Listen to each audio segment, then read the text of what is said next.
Alright everyone, welcome back to Schmattz Outdoors and another episode of Trapping Techniques. I don't do a lot of these videos. I plan on doing more of them in the future.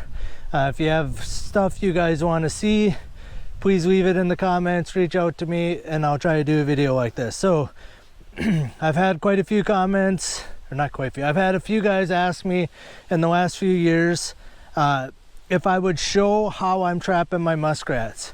So what I got our stock tank here. I got kind of my sets lined up here.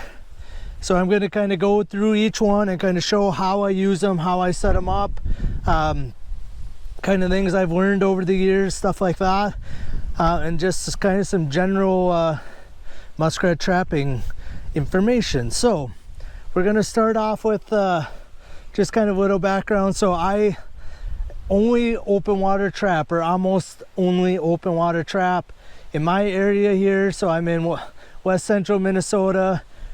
Some years I don't get to trap hardly at all. 2 years ago I got froze out the first night. Last year I had open water all the way to the end of my season, so 25 days I still had open water, and so when I'm water trapping, I try to go as hard at it as I possibly can right from the get-go, because I don't know how long my season's even gonna last. And again, I'm not interested in busting ice. I have done some hut trapping. So in Minnesota here, we're allowed to break a hut open and put your trap in there and plug the hole again. I have done a little bit of that, and I will go over that when I get to it here. So we're going to get right into the sets here, and then at the end of the video here, then I'm going to kind of go through a little more kind of lessons learned and some of my general thoughts on muskrat trapping. So the first thing on my list is going over how I set up my Conibears. So I have two different setups here. So this is, I like the square jaw Victors, so almost all my Conibears 110s are square jaws. I only use 110s. This is the bracket that's on is a Sun Valley Supply bracket. I don't know that they even is in business anymore. I think since this bracket he come out with a smaller one, that whole, you'd actually put two, one on the top, one on the bottom. So essentially it'd be like that profile, but only you'd use two of them. I think that'd be a better setup than this, but I didn't know they were available when I ordered these. So as you can see, I got my baby carrot. I just buy baby carrots in bulk, usually 2 pounds at a time. I try to look in the bags and try to find ones that have a little bit larger size, because if you use like a 3/8 diameter carrot, a trigger wire like this will actually split your carrot right in half, and then the muskrat can swim up and steal your carrot without setting your trap up. So I want a little bit bigger carrot, more eye appeal, but then more importantly, they stay on my triggers. All right. I tend to bend my spring just a little bit back towards the pole, and then you can kind of see I just hook the chain. I just slide the chain from the top over the pole, because when this trap goes off, it should fall off of that bracket, and then that trap chain is basically, hooking it here on the top of the bracket. Then I can just pull my pole and the trap and everything comes up. I would say for some reason 1 out of 10 of these, they will go off, and the muskrat in the trap will still be pinched. It generally pinches one side of this and just kind of holds them there. The muskrat has always been dispatched when I got there, but I don't know how to fix that from happening. But every now and then I'll get one that hangs up on the bracket. I have all my triggers filed, so they got a pretty good slope, so they're tight when they're all the way on like that. But you don't need to hardly wiggle my trigger, and that thing's gonna fire. So the trigger doesn't have to move back and forth very far, and that trap is gonna fire. Okay. I generally always, I'll get you in the sun. I generally always set up with the, or I always set it up with the middle notch in the trigger. When you get waves, I want that trigger to be a little more solid on there. I do have it filed so it'll go off easily, but it is very solid right where it's at. As soon as it starts moving, it'll go off. If I have a trap that does that starts going off on its own, I will move it out to the end trigger there, which I have not done any or end notch, which I have not done any filing to. So that is true with all the Conibears I'm going to show you. So this strap here, how I set that up, I want my carrot just at or just above water level. So you kind of see the bottom of my carrot is actually touching the water there. The bigger the slough and the more waves I think, I will actually keep my trigger or my carrot just above water level, but right at water level. So most of my carrot is actually out of the water, so Muskrat can swim up and grab that with his mouth, and bingo, you're gonna have him. Okay, so pretty simple setup. The bottom, I always put my carrot on the top wire and have the bottom one either right by it or angling down a little bit. I don't know that that matters a whole lot, but I also try to get my carrot about centered up and down, so your muskrat's going to be about centered in the trap when it goes off. So okay, Sun Valley Supply clip, I like them, but they could be better. Like I said, I get a hang up every now and then that I don't like, and it tipped over and went off.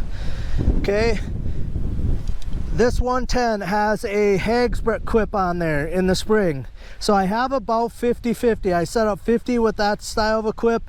I have about, or 50%. I have about 50% of them with Hags brackets. So this is how I used to set up all my traps on Hags brackets. You can see I would bend the spring at 90 degrees, and then I would set my trigger up exactly the same way as I was setting them up on using that Sun Valley Supply bracket. Again, my chain is just draped over the pole. These are just 3/8 fiberglass poles. We'll get into that towards the end. And again, when I put that in there, oh, my trap must have moved. So the nice thing is I can just tip my trap back, wiggle it up the pole a little bit, and bingo. And I would probably try to get that set in a little more square so my carrot's, you know, square to the water. For this demo, you can kind of get the idea. Same thing, carrot just so it's touching the water. I had a lot of success with this over the years, but I was getting some misses like this. So I actually have changed what I'm doing to this style, okay? So still same Hags brackets, same traps, everything else. But what I've started doing is I've started putting my carrot sideways on the trigger like that. One thing that I noticed that this does a little different, with the carrot running sideways or running on the actual trigger like this setup, if the animal bites that carrot way up towards like that end, towards the right or left end as we're looking at it, they actually have to wiggle that quite a bit more than if they grab way out on the end of the trigger. So that's where this sort of benefits me, because it's right out on the end of the trigger. They don't have to move it very far, and that thing will go off. So just running my spring straight out, the trap upside down, so my trigger is always under the water, and then the carrot running sideways. Same setup, so when you stick it in the water, I want my carrot just so it's right at water level. So advantage of running it this way, I do like that my trap is out further away from my pole. The only thing that I have noticed is the animal is pushing or pulling farther from the pole, and I've actually had a little bit of trouble with my pole spinning, especially if I'm in more of a sandy bottom type place. And I'll get in at the end here kind of how to fix that, but that's the only downside I've had from this type of setup. I like that this catches the animal on top of the head and underneath the head, where the other two setups kind of grab them by the sides of the head. Is one better than the other? I don't know, but I feel like this is a little better for dispatch, especially because this trap will not once in a while they'll slide down the pole, but it pretty much is stuck right where it's at. So most of the time my animal is just sitting there about right at water level. So with the Hags brackets, the animals don't fall and don't drown necessarily, so the trap has to actually dispatch the animal for you. That's sort of, I like the Sun Valley brackets because they will drown the animal when that trap goes off. So I'm just gonna move this up against it. Yeah, I think that's about it. So we're gonna go on to my Foothold setup. So this is my Foothold setup right now. Pretty much all the setups I'm using the Hags brackets again. I have a variety of different traps. This one's Duke. I have the most Duke 1.5s than anything else, so that's what I'm using. Right now I have the pan tipped up a little bit. Generally I get my pan laying pretty flat, so it's a pretty hair trigger trap when it goes off. And then these bait clips were from Sun Valley Supply again. They're double-ended, so it's a little bit different than the ones that Hags sells. I actually prefer this over their setup. Let's see, the nice thing, this is very adjustable. When the trap goes off, it's meant to come out of the Hags brackets and then the animal will drown. I use a baby carrot on the top, and generally that's a chunk of sugar beet. So we have sugar beets in our area. So what I generally do is I just wait till they start harvesting, which they haven't quite done yet, so I'll explain what I have here. And then I just cube them up into like 1-inch cubes. They don't even have to be real big cubes. Like, I just want a flat surface on the top and then kind of a flat surface towards the animal coming in. So as you can see, I kind of have my bait lined up straight above my trap. So if the animal is coming up and thinks they're gonna get my bait, they're basically gonna be right over the trap because your bait's, you know, off of one side of the pole. Right now, because I don't have a sugar beet, this is a chunk of turnip, which I think would do you just as good. It would serve the same purpose. Generally, your muskrat shouldn't be eating your bait anyway, because they should be setting your trap off well before they chew on your bait. So the way this setup works, my trap is about 1.5 inches under the water there, okay? And then I want my bait somewhere between like 6 and 8 inches above the water. So I played around with this quite a bit over the years. Early on, I was losing a lot of bait off of my bait clip there.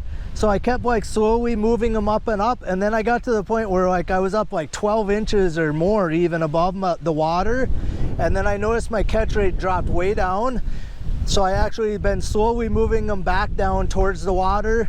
I'm okay with them chewing on my bait just a little bit as long as there's a muskrat hanging there. So I'm, like I said, now I'm closer to like 6 to 8 inches above the water. To me is about the perfect spot. On this set, I'm using lure on both of those items, and we'll get into the lure here in a little bit. On the Conibears, I'm using no lure at all. Those are just straight. The Conibears are just straight carrot, and that's it. No lure on those sets. But if you guys watch my videos, what I end up doing is I put 1 Foothold and 1 Conibear every spot. Generally, they're about, you know, one would be here, one would be here. Just so if I catch an animal on this one, he's not going to splash water and set this one off or get them tangled together, caught in both. So maybe 4 feet apart between the 2 sets. And that is my standard practice every time. I'm using 2 traps. Conibear with a carrot on the trigger, and then a baited Foothold with lure on it. So I'm only luring the 1 set because basically once they get in that area, I only need the lure on 1 set to draw them over to where my 2 sets are.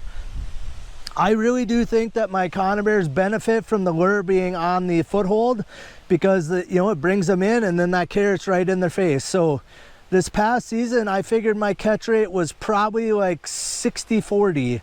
60% of the catches in the Conibears, 40% in the baited Foothold. So whether that's true or not, but that's kind of what I seen last season. Is I had better catch rates on the carrots, but I do think the lure is good enough to bring them over to my sets. And I'm going to go over the lure here in a minute. Let's move on to the float. So I got my float right over here. I have a video on my channel last summer. I made these floats. I'll link the link that video in the description down below. So I'm using, again, Duke 1.5s, one on each end, and then I'm using a 1/2-inch fiberglass pole, and we'll just stick that down through. Okay, and then I'm pushing that into the mud. On this, again, it's a chunk of turnip. Normally I would use a chunk of sugar beet. I'm just using this example.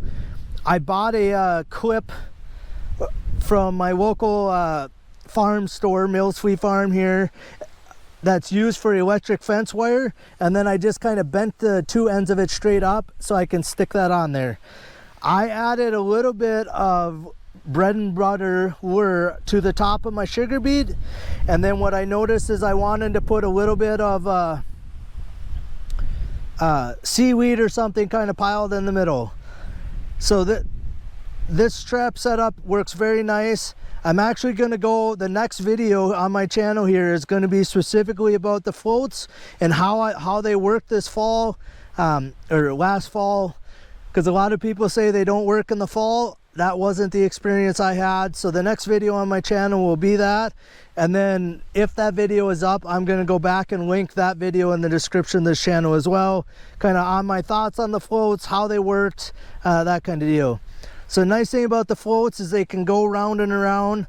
So the pole is just pushed in the mud, the float can spin, do whatever. So it doesn't really matter which way your bait is hanging, because your float might not be looking that way. Even if you catch one animal, I've actually had where they chewed on the bottom of this, but it's a big enough piece. That's why I'm using a full slab, just a cross section of a sugar beet. So if they eat a little bit of it, you know, tomorrow my trap will be sitting there waiting for them after I get the one that's already caught out, and then hopefully that one will be caught too. So this one, what you hang on there probably does make a little bit of a difference. You could probably use a big carrot or parsnip or whatever you wanted for bait up there, but just something that they'd be okay eating and want to come back to eat more of it. So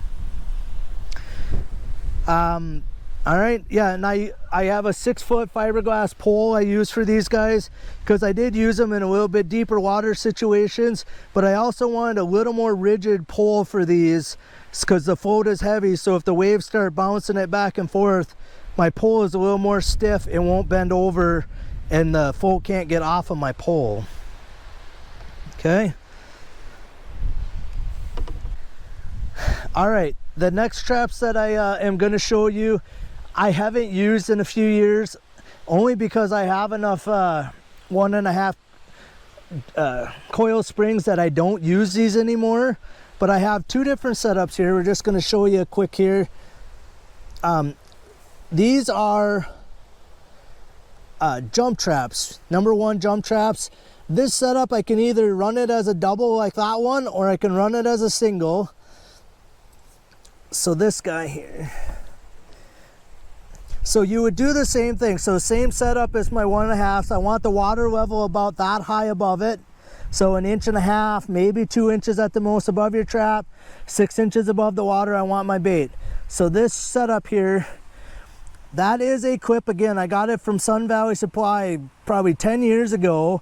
The only thing I've done to them is I actually clip the ends off so they don't stick way out past my trap out here. Because as they come stock, these are about 1 inch longer than that, maybe even a little bit more. And I didn't like the wire sticking out there. Basically, as soon as my trap goes off, I wanted to be able to slide off very quickly. I caught a lot of muskrat with these. I'm guessing I probably caught maybe 500 muskrats with this setup. And I did run some singles like this, and I did run some doubles. So I basically have two of those things turned about, I don't know, 120 degrees from each other. And then I try to get them, of course my thing's off here a little, try to get it so each trap is about underneath one chunk of the bait. I actually did catch a couple doubles like this, but more times than not I ended up catching just a single muskrat cotton bow trap. So the first few years I run doubles because I had lots of traps and wasn't putting that many sets out. Then I actually switched to just running singles like this. The way these bait clips work, they actually go underneath the lever on that side and then underneath the jaw on this side.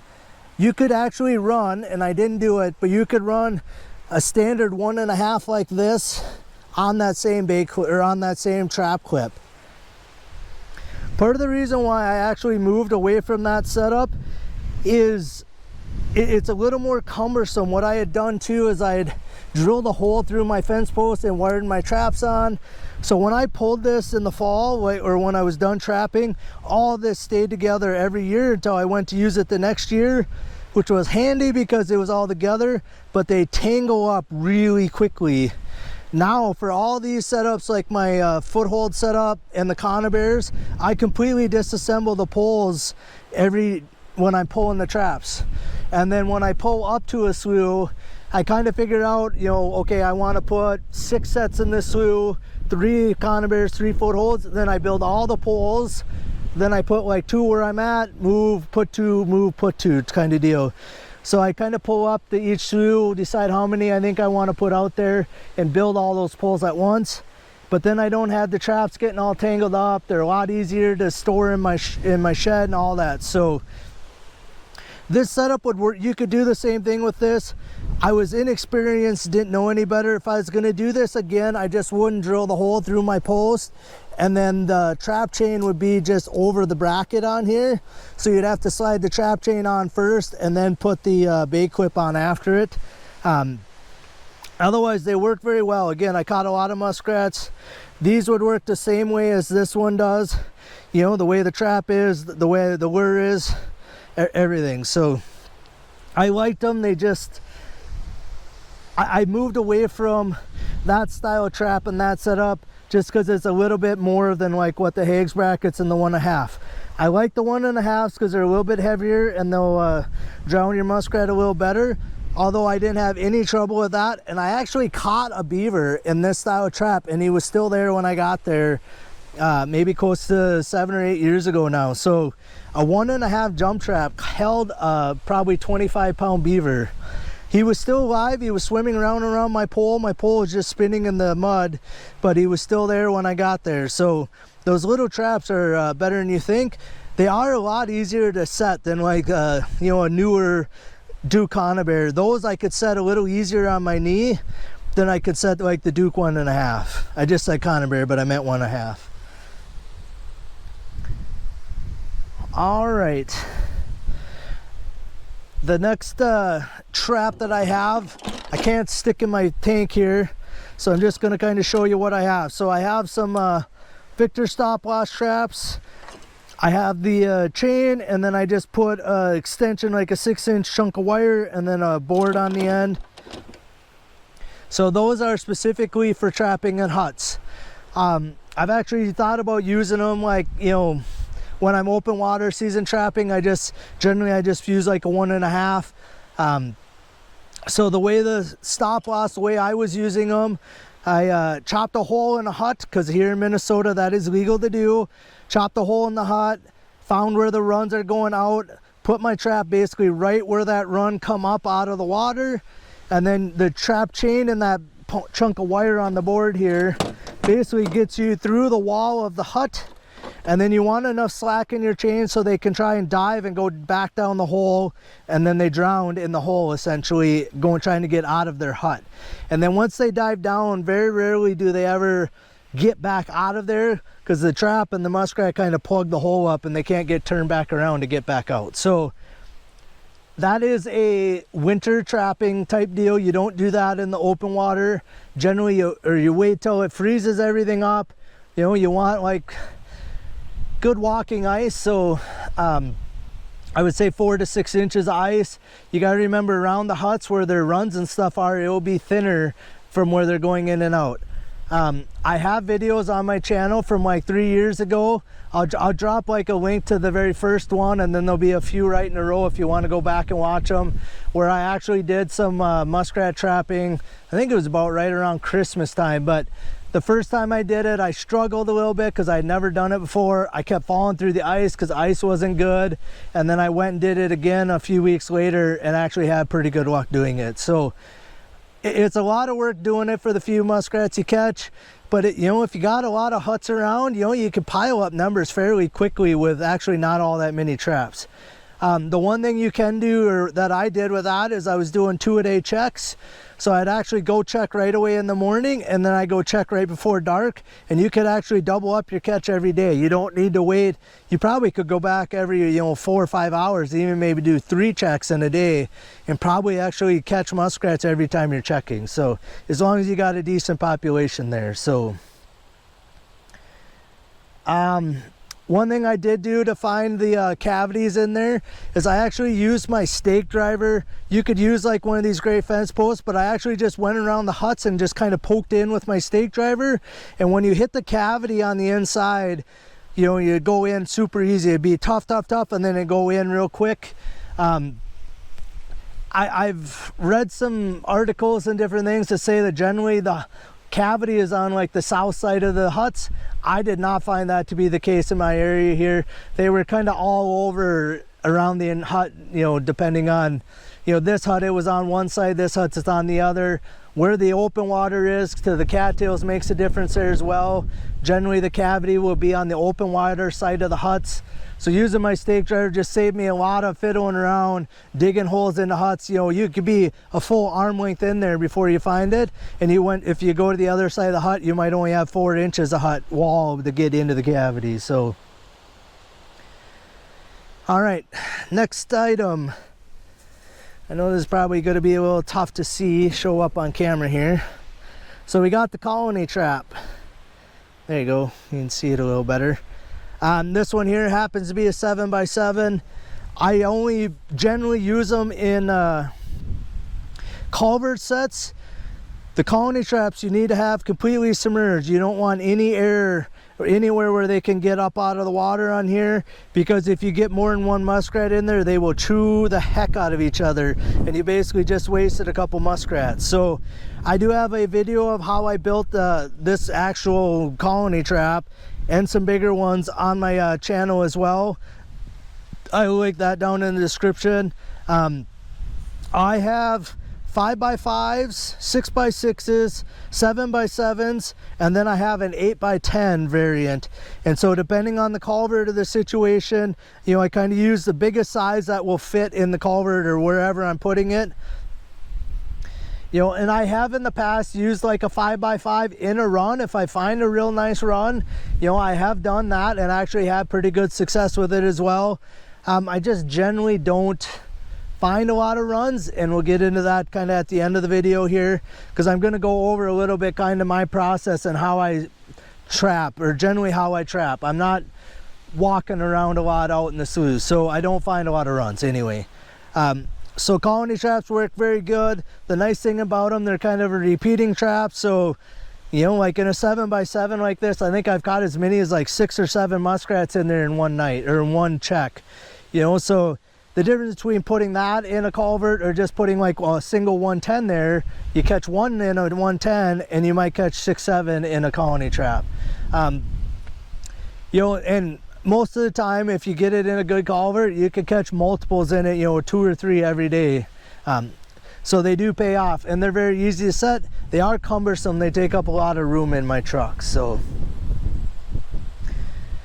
all right, kind of the last thing I want to go over here is for my fence post. So I'm using, for my float, this is a 1/2 inch diameter, 6 foot tall fiberglass pole.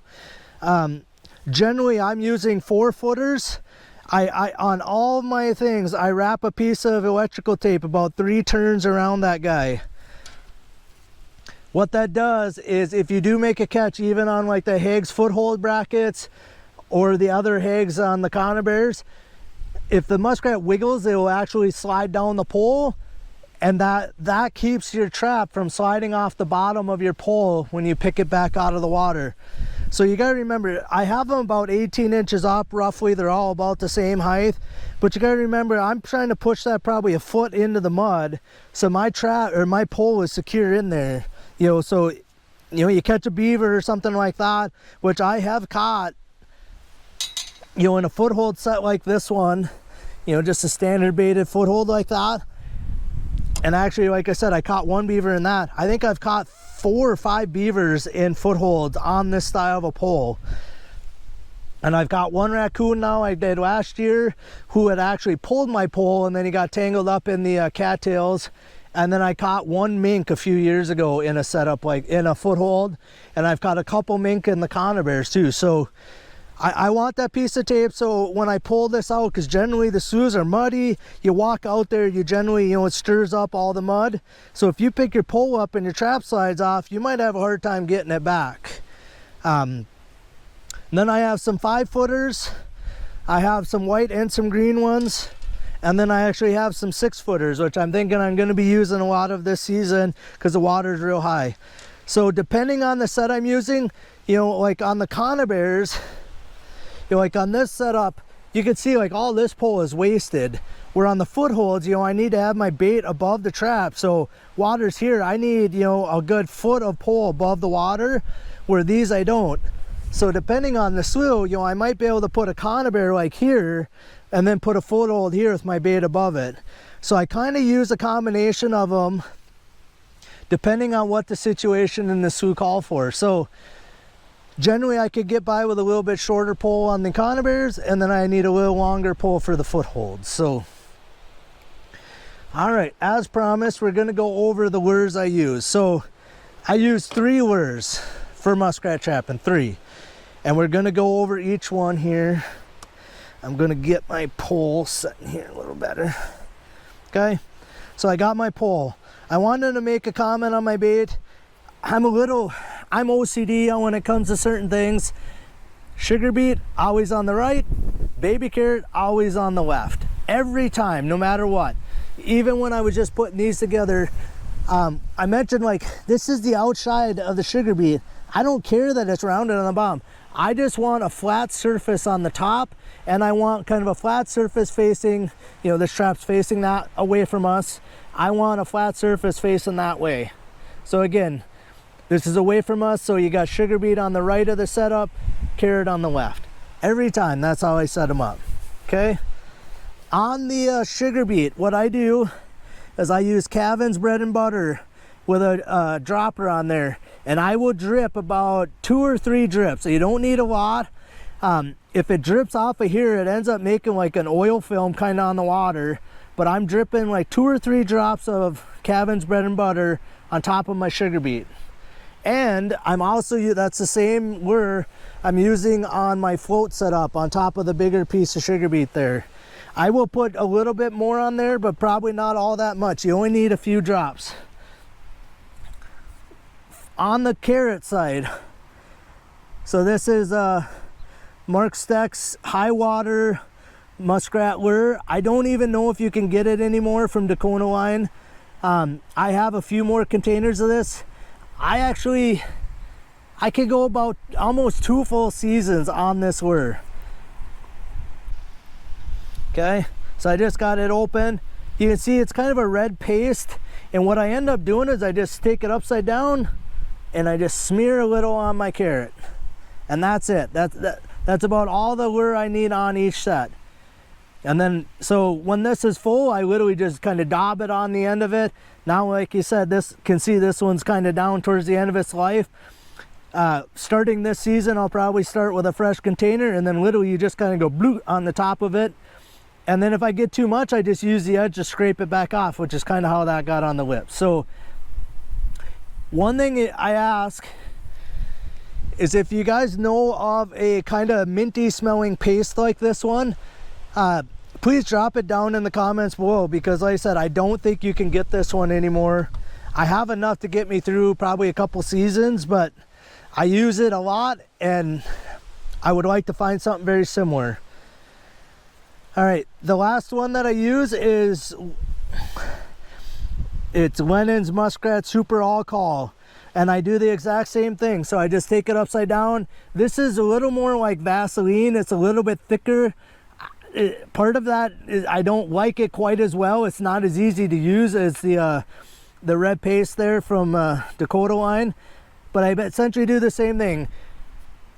I just dip it on there and kind of scrape a little off of this onto my top of my carrot. All right, when I use each one, so every set like this, that's like this, I'm using bread and butter on this sugar beet. If I'm putting sets along a road, you know, so I got some say on the west edge, some on the east edge, I'm putting Lennon's alcohol on one end, and I'm using the opposite on the other end, and vice versa. And then generally what I do, like, because I'm trapping road ditches, so you got slough on each side of the road. On one side of the road I got Lennon's alcohol, on the other side of the road I got the high water paste, and then I have the opposite, they're flipped on the other end. So kind of kitty cornered across the roads is how I set them up. Over the years I have not noticed a noticeable difference between the two paste lures. The bread and butter, that's all I've used. It works well. They're all kind of minty smelling lures. So anything you're using that's sort of minty, I feel like it's going to do you well, like a pepperminty type smell. But those are the ones that I kind of started out with. They were available fairly easily where I live here, so I didn't have to like order them online when I very first started trapping, and they've worked, so I just stuck with them. So, all right, so that's the lures. Now we're going to go into a little bit of kind of some of the lessons I've learned, some of my thoughts on just general muskrat trapping stuff here. So we're just going to sit down here. So what I have is I have my laptop here like usual. So I have some notes here, and we'll just kind of go over them. So for any of the sets that are meant to be drowning sets, so it'd be the floats, the baited footholds like this, whether it's the 1.5 style, or if it's the jump trap style, or if it's the Conibears that can fall off, you need a foot of water to drown a muskrat, especially a bigger sized muskrat, and that'd be the bare minimum that you need. Once in a great while, what I'll do is I'll actually put my post in, and then I'll kind of walk around where I'm going to put it and actually like pack the mud down to get me just a little bit deeper water right where my you know, if the animal falls off, right where the animal is going to be. A foot is a bare minimum. 15 is probably iffy. I like 18 inches. So I don't need to walk a mile out in the slough, but I want to walk far enough that I know when I get there that the animal is going to be dispatched. So in my mind, like I said, like the 18 inches to me is kind of the magical number. You could get by with less, and I do occasionally. But yeah, I want to make sure, I don't want the animal like sitting there, you know, standing on the bottom just breathing, which I have had a few times, you know, in the past. And I've learned, you know, okay, I need to either, you know, pound the mud down so there's a little bit deeper water or whatever, so they're dispatched when I get there. All right, so going over how I trap, you know, I get a lot, this is probably one of the more things that I get the most amount of questions on. In Minnesota here, all the water is public water, so if it gets up to the road ditches, that is public, and I can access it from the road. So if it's within the road right away, I can access it from the road. So the same is true with duck hunting or anything else. If the slough comes up to the road, I can access it and I can hunt that slough.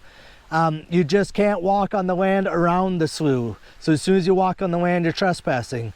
If you guys watch any of my videos, you know I don't walk a long ways to trap. I am trapping the road ditches. So we talked about finding like runs to put colony traps in. That's part of the reason why I don't use colony traps and runs, because I'm not walking up and down the whole edge of that slough. Generally, you got your road cutting it. I'm putting them in the corners, so I'm putting them all the way on this end and all the way on that end. Unless there's a hut somewhere in there or something, I will set up by that. But yeah, generally in the corners, so where the road meets, like where the slough goes out away from the road, that's where I'm putting my sets. And if I don't like being more than 15 feet from the road, because it just takes you that much more time and effort to sludge around in the slough to set them. If you guys watch last year's videos, in the one big slough, I'd walked, I don't know, maybe 125 feet out and had 3 sets around a big hut. And I ended up pulling them after like 3 days just because I did not have the time to be, you know, it's only maybe a 5-minute walk out there, you know, reset your sets and get back. But that's 5 minutes. If they would have been right by the road, it'd have been about 1.5 minutes, and I'd have had those sets remade. And am I missing out on a few muskrats like that? Probably. Part of that my thoughts on that as well is I feel like I catch some of the little bit bigger muskrats by not having my sets right next to the huts. So the further I get from the hut, generally it's going to be the bigger muskrats traveling around are going to be the ones you catch, and those are the ones I want anyway. I don't want the little medium sized ones or large sized ones. I want the 1x, 2x, 3x sized ones, and generally, you know, the further I am from the huts, the better chance I have of catching some of those bigger sizes. So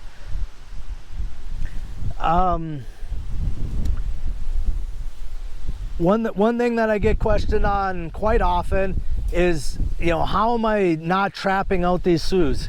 Well, exactly what I just told you. I'm not walking around out in the slough. I'm only catching the ones that come up by the road. So there are a few sloughs that I am cognizant of that I kind of put a shot clock, so to say. If I catch, you know, say 5 muskrats out of that slough, I'm going to pull my sets, and I'm not running 10 sets in that slough. I'm running maybe 2 sets, 1 set of poles out there. And if I catch, like, you know, 5, 6, whatever the kind of the sign, if there's 6 muskrat huts in there, well, then my count might be closer to 10 muskrats or something. If there's only 1 muskrat hut that I can see, if I catch 3 or 4, I'll pull my sets out of there and I'll just move on.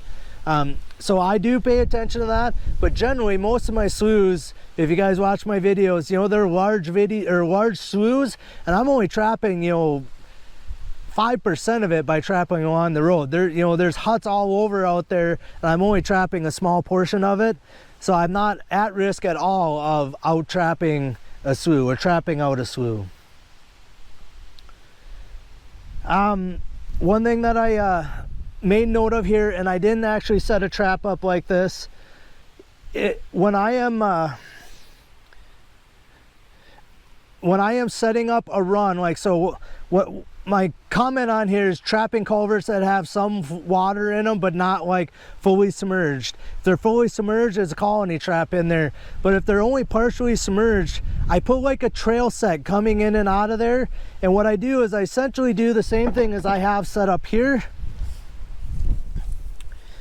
I just don't put the carrot on my trigger, and then I open them up just a little bit to a V, and then I want my trap about halfway into the water, you know, so the muskrat swims up, my trigger's like that, they try to swim in between it, and it sets it off. So that's how I'm setting them up when I'm trapping, like the any of the trail sets, I like to call them. So it's just my trigger spread to about like that angle, so there's maybe 1.5 inches between the tips of them, and then, you know, just gives a nice welcoming thing for the muskrat to swim right through or to walk through your set. And I catch a lot of muskrats like that. And then for some reason it seems like when I catch muskrats in those kind of trail sets, they generally are larger size muskrats again. I don't know if like the smaller muskrats don't travel from one side of the road to the other, or what, if the big ones are, and I just generally catch the bigger muskrats with sets like that. So I've talked about a few of these things. So setting next to the huts generally gets me smaller muskrats. You will catch a big one or two, but again, the young of the year are going to be around there, and you're going to catch some smaller muskrats around the huts. If you just want to put up numbers, that's fine. I want to catch the bigger muskrats and leave those smaller ones for next year when they're a little bit bigger and be worth probably double, triple the price of, you know, a small one. So again, I mentioned it, but I'm always putting double sets, so I'm using a baited Foothold and a Conibear with a carrot on the trigger at every stop. One thing that I preach, but I'm not very good at doing, once I get into the swing of the season, it's hard to add sets. But if I have 2 poles, like we were just talking, a Foothold and a Conibear, if I'm catching doubles every day, after about the 2nd day, add a 3rd set, whether it's another Conibear or another Foothold, it don't really matter, but try and add extra sets. So, because if I can catch 2 a day, well, am I missing out? Could I be catching 3 every day or 4 every day? Every year there's plenty of spots that come to mind when I'm done trapping everything. It's like, oh man, if I'm going through my videos and editing them for you guys, it's like, man, I caught 2 there today. Oh, I caught 2 there again the next check. 2 there the next check. 2 there the next check. And I never add another set. So that's something that I try to keep in mind. I do it once in a great while, and I plan on doing better job at that this season. it's on my kind of lessons learned every year, but that's something I need to get better at. So again, I mentioned I don't take time to find the runs. A couple of things there. One, I'm trapping the road ditch, so there isn't generally a lot of bank dens in the road ditches. There are some, I'm sure. If I do find a run, I set it, but I'm not walking around spending the time. If I do it like now when it's duck season, and I'll go do some pre-scouting. Like I actually scouted a beaver house today. I would do the scouting now when I'm setting traps. I'm not wandering around looking for spots to set. When I show up to a spot, I pretty well have it already figured out where my traps are going to be, and I'm not walking around looking for runs. I'll wait till they come out of the runs, and then I'll catch them on a baited set. Am I missing some muskrats? Maybe, but again, I don't want to catch every muskrat out of every slough either. So, all right, the last thing that I have is, I mentioned it on this Conibear over here. This is the last thing. So on this set here, one thing that I have noticed is because my trap is sticking out so far, there's a little more chance that it can spin like this. So to stop that, what you can do is put a bait clip on upside down. I should have probably did this for you guys already, and I didn't think about it. So what you do to stop this from spinning, just set it up here. You just put your bait clip on upside down. I know it takes an extra bait clip, but you put your bait clip on like that, so the tines are sticking down, and then when you push that into the mud, those tines keep your pole from spinning. So I probably do that on a few sets every year, because I'll show up and my trap is like spun like this, and it, you know, because I don't always get my pole standing perfectly straight. If your pole's leaning a little like this, and then your trap spins around, now your trap's in the water and you're not going to catch anything. So I will do that trick, I don't know, like I said, a few times a year. If you have a, let's go sit down. If you have a fairly muddy slough, like the bottom's sticky mud, you know, like wants to take your boots off of your waders when you're walking around out there, generally I don't have the problem with my set spinning, unless I have a catch on there and then my pole might be spun goofy or whatever. But in a sandier bottom where, you know, that's the sloughs that I have problems with that. And there is one spot in mind that pretty much as soon as I walk in there every year, I put one of them clips on the sets, and generally it's only the Conibears. A set like this, I generally don't have too much trouble with them, you know, being tipped around and out of commission. Sometimes they'll be spun a little bit, but generally they're still, my trap is still setting about how it should be to make your catch. So, but that's kind of my little trick on keep sets from spinning. Just put a bait clip on upside down. So all right, I'm just kind of looking around. I know I went through a ton of information there. I know there'll be questions. Please throw them down below. I'll try to answer them the best I can in the comments. I recommend that everybody read the comments, because again, if I miss something or somebody has specific questions on something, the answers will be down there, and you might have the same question, and you know, you can kind of learn in the comment section as well. That's probably true with all my videos, because generally it's not just like, oh, great video comments. People are actually asking questions and that kind of information, and I enjoy that. So please keep doing it. If you guys have recommendations on lures, put them down below. Different trap brackets, anything like that, put them down below as well. Again, I have a lot of Sun Valley supply brackets, and like I said, I'm not so sure you can even buy them anymore. But there are other manufacturers, like Hags has their own bait clips. You know, the Hags brackets, I've switched over to mostly those as well, especially on my 1.5s.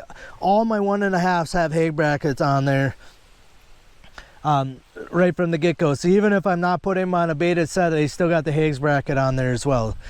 I want to be able to just grab a trap out of my truck and set it any way I want. I don't want to be digging through. I do it a little bit on my Conibears, because some have Hags brackets and some don't.